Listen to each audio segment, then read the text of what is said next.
On today's edition of Fit Happens, we'll be going for a run in the park. We'll be looking at some gym exercises for the back and for biceps, and we'll be cooking up something healthy and meaty.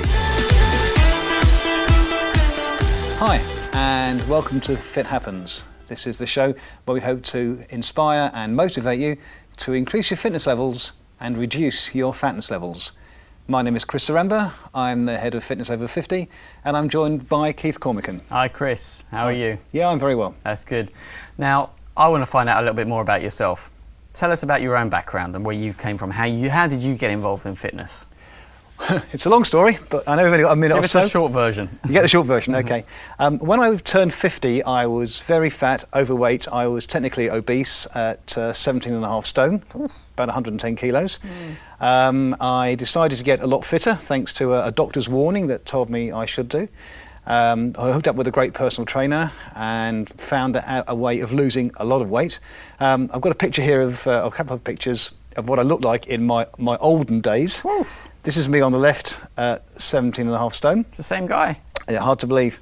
And on the right, that's me with my lovely wife. That's a great set of abs you got on there. Absolutely not.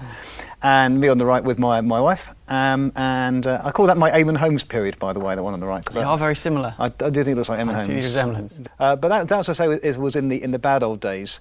I started doing a whole lot of exercise, a whole lot of cardio, a whole lot of weight training, and I started watching my nutrition a great deal. And over the next 3 to 4 years, I changed my body shape a great deal. And I've also taken my fitness to new levels in terms of my personal training. So I've set up a personal training business and fitness consultancy. That's great. Well, it's inspiration for anyone that's over 50 that thinks that they can't. It's too late for them. I think it's inspiring stuff. Thanks so much. We now have a question from Matt, a guy who already does a lot of exercise. My question is, what's the best exercise for abs? Well, Matt, thanks for your question. Abs are a very interesting area to train. It's an area I've had a lot of focus on over the past 5 years or so, and I think I must have tried around about 100 or maybe even more different abs exercises. But let me talk about 3 that I find seem to work the best for me. And I'm talking about 3 because I'm dividing this into the upper abs, the lower abs, and the side abs, or the side abs also known as the obliques, in fact, the correct term for them. So for the upper abs, it's any exercise where the chest is effectively coming down towards the knees. So the movement is from the upper body down towards the lower body. And for me, a fairly basic crunch it works for me, lying flat on the floor and curving your upper body down towards your knees. Knees in a slight pyramid. Hands can be either out in front of you or can be on your chest, or to make it harder still, have it by the sides of your head. So that movement is for the upper body, for the upper abs. And the key thing to do is do the exercise fairly slowly, do it as slowly as you can actually, and keep it low both at the start of the movement and at the end of the movement.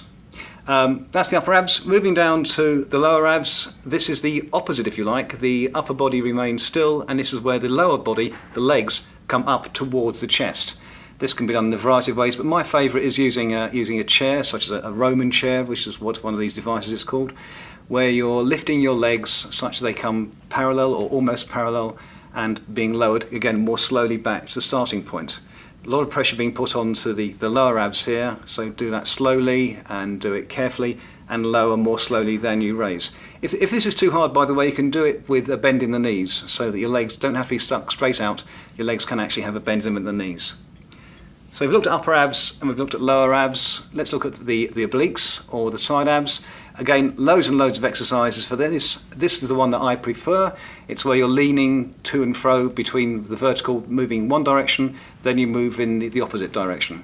And once you've exercised the obliques for one side, obviously you turn over and you exercise the obliques for the other side.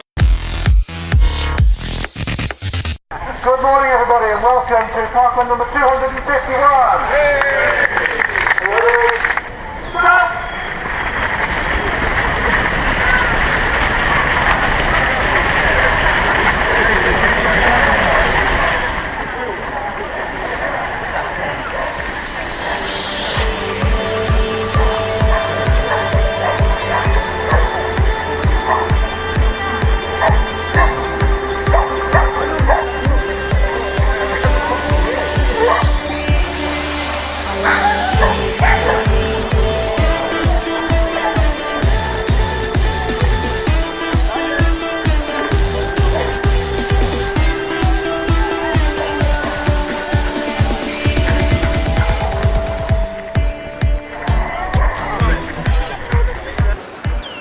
Hey, I'm now joined by a very hot and sweaty Chris. Hi Chris, how you doing? Yeah, very well, very well. So tell me, you've just done a run. I have. I've just done the 5k park run here at Black Park. It's not too far from where we live. It's a 5k run that I've been doing every Saturday. It's a weekly thing, yeah? Yeah, I've been doing it every Saturday for the past 3 or 4 years now. Right, okay, so how did you get into running in the first place? Oh, it's a big story, but as you know, 5 or 6 years ago I was very overweight, so I was technically obese, Yeah. very unfit, and I decided to get fitter once a doctor had warned me that my health was at risk. So I started running because my wife Jenny already did some running, so that really helped. Yeah. And I got into running and I started in the 5Ks here. My first 5K here I did in about 48 minutes. 48 minutes. Yeah, that was pretty slow. And today was which? Well, today was 23:54, which you can see from my Okay, time. so it's a bit of a you've improved on the 48. So it's pretty much half of my starting time. Exactly half of my starting time. Okay. So I've come down from 48 minutes to 23:54. I've also now done about 110, maybe 112 of these 5k park runs. So Hence the t-shirt. I've got the t-shirt on the back. Right. It says I've done the 100, clocked up the 100 park runs. Right, so you're a proper professional now then, right? I wouldn't go that far. And you do marathons as well though? Well, I did my first 5k about 4 years ago. About 3 years ago I did my first 10k.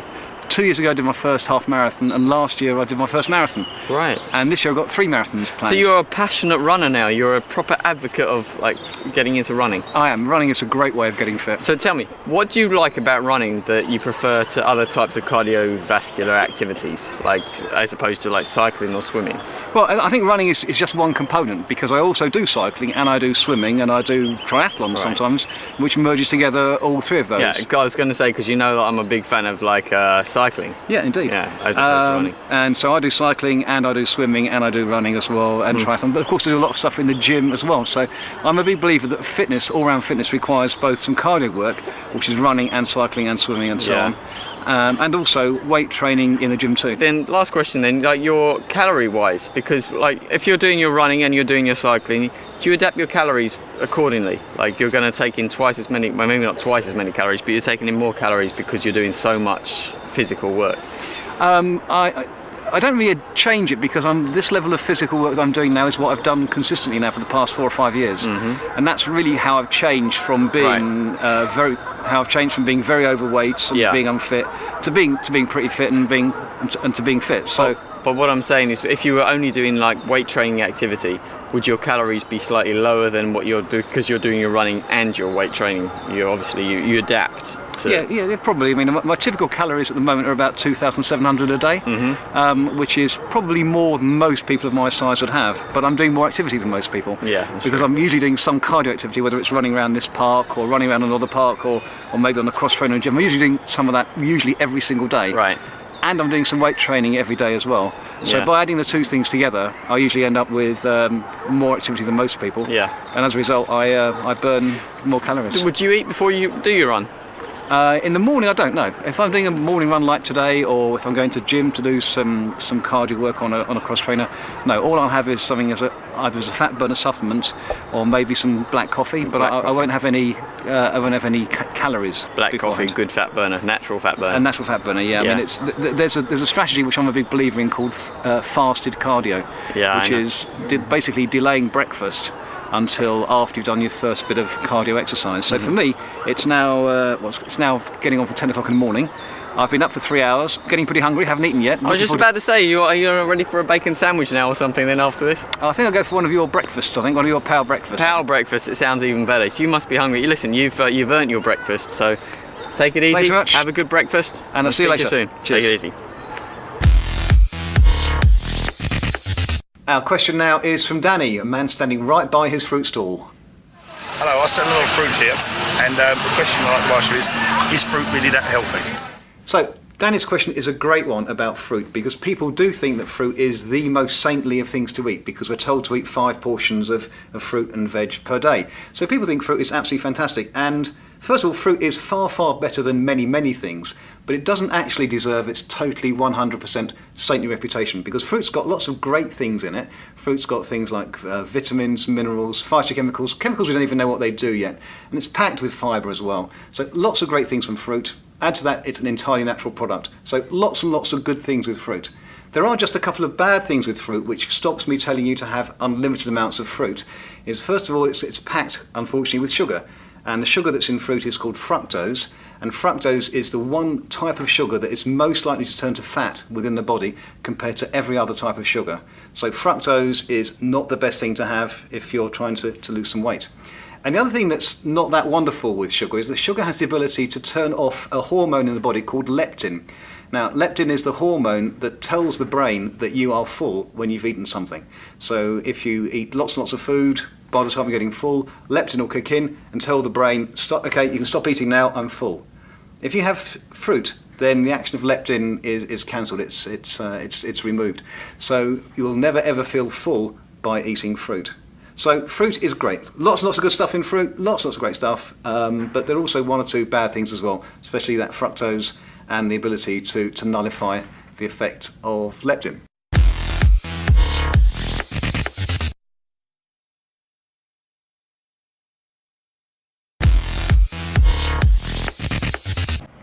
Welcome to the FitHappens gym, and I'm joined today by Manoj Ketkar. Manoj is going to look at some of the exercises for the pull group.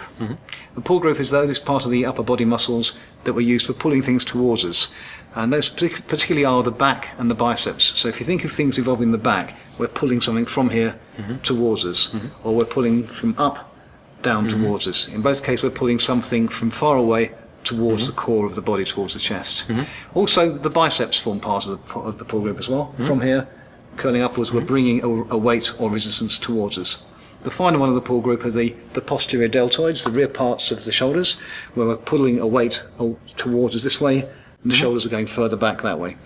We also include in the pull group, even though it's not technically a pull muscle, the lateral deltoids, which are the deltoids at the end, where we raise weights this way. That really isn't a pull or a push, but we put it into the pull group. So that's what we're looking at. We're looking at back, biceps, and part of the shoulders, all part of the pull group. Sounds good. Weights? Yeah, let's Done. go for it. We're going to do the single arm dumbbell row exercise for the back, one of the pull groups. Got to form a tripod. Got a straight leg fixed to the floor there, bent leg on the bench there. The third leg of the tripod being this arm. I'm going to pick up the dumbbell. I'm going to raise it such that it touches my hip bone, and then lower it again. It doesn't touch the ground. One of the key things to do is to make sure that we don't move too much in the shoulder girdle. In other words, we're keeping ourselves nice and level here. We're not moving up and down. We're not assisting the movement by moving parts of it that aren't meant to be involved in the exercise. So, hand on here, keeping that leg straight. Bring the dumbbell up. Now we keep the leg straight. Bring the weight up to the hip bone. Lower it more slowly.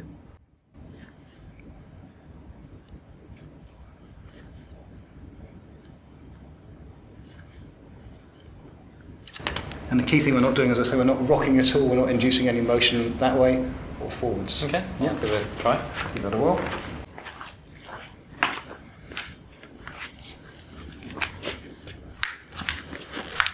Is that low enough? Yep. Now try and keep the whole shoulder area stable and horizontal. That's better, but again, you're moving too much on rocking the shoulder area up and down. The only thing that should be moving is the upper arm and the elbow joint. That's better. Are you touching the hip bone with each rep? Yeah. Right. Perhaps we need to do that with a lighter weight for you. But you've got the general principles of the one-arm dumbbell row. Okay, thank you. An exercise for the back, specifically for the lats. You've heard of the lats exercise, the lats muscle group. This is going to be worked a lot in this one. Although that does work other back muscles as well. It's the wide grip pull-up. Now, people who are very strong, in fact, averagely strong, can do this without assistance. Okay. Today, we're going to show you how to do it with assistance using this device, which is the assisted dip or assisted chin or assisted pull-up machine. Okay. It works by kneeling on the pad, and the weight resistance makes life easier for us. We grasp the top handles in such a position such that the upper arms will be vertical once we start the exercise. Kneel on the pad, take our weight on the top, lower away, and pull ourselves up to when the weights touch. And stop shy of the weights touching, that works too.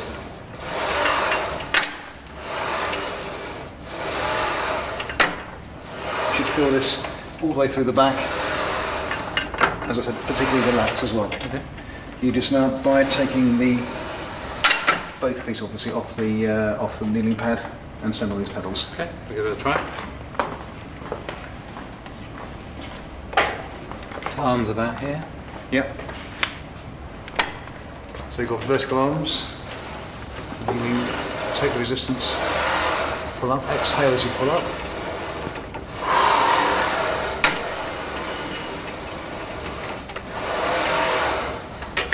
Don't let the knees come closer, don't bend at the waist.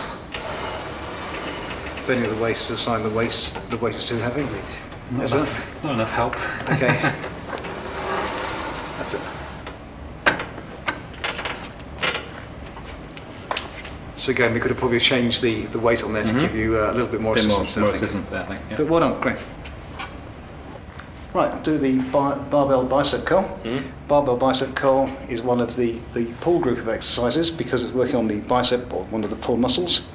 We stand with our feet hip width apart, feet pointing forwards, the upper arms welded to the sides of our body, and the elbows tucked in, curling upwards to here, then lowering more slowly to the start position.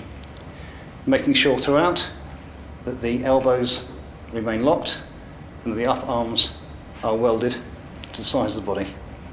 There's no body swing, we're not dipping backwards and forwards, and the shoulders aren't contributing at all. So there you go. Barbell bicep curl. Yeah. Is that width about right? Make sure it's matching width, that's it. Right, now your shoulders are coming forwards, your elbows are moving, so keep that much more stiff, much better. And again, you're leaning back a little bit there, so try and keep the rest of the body still. That's, again, there's a lot of induced movement there. Try again, keeping that still. Yeah, you've got the general idea, probably the weight's a bit heavy for you. We'll change the weight over. But you've got the general idea. Okay. Great, thanks. Right, we're off to the sunbed shop now, and we're going to speak to Emma, who has a question which I think is going to be of interest to lots of people. My question is, I want to get more toned, but I don't want to get more muscly. Is weight training still a good idea? Okay, thanks Emma, good question. In general, women are different to men. That's what I would say in general to that. So I would go for a higher rep range if you're going for muscle tone as opposed to muscle bulk. A low rep range between the reps of 6 and 8 is going to actually build your size more so than if you're going to go for like a 10 to 15 rep range in the gym.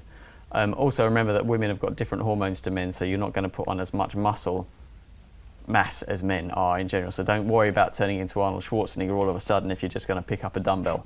It doesn't happen. It doesn't happen that way. If it does, then, and you're not injecting or you're not doing anything else like this, you're not taking in 15,000 calories a day or something crazy low end of the level, or if you're not taking in 15,000 calories a day on the other end, so you're not going to gain massive muscles.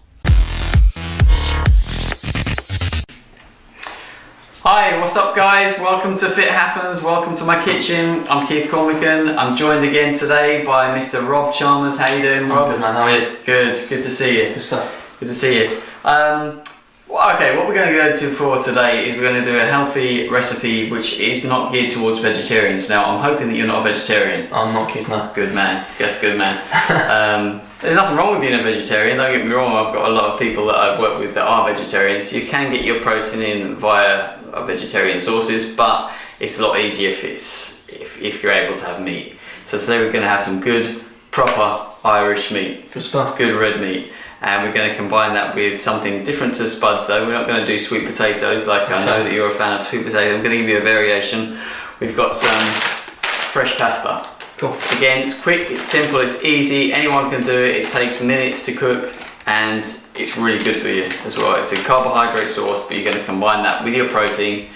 And the protein of choice, going back to that for just for 1 second, is we've got some chicken livers. Have you ever had these? I haven't, no. Okay, you've had chicken? Yeah, quite often. Well, this is chicken livers. It's actually got a lot more iron in it, so for being an athlete, it's something that you actually want to be getting. It's red meat, but it's, as I said, it's quick and easy. It doesn't even need much cooking. Okay. It's also really reasonable, so if you're on like a budget of a diet, it's something like £1. If you're in England, it's about £1. If you're in America, $2, something like that. So it's quick, it's easy, you can get it at any supermarket, and it's really good for you. I'm a big fan of it.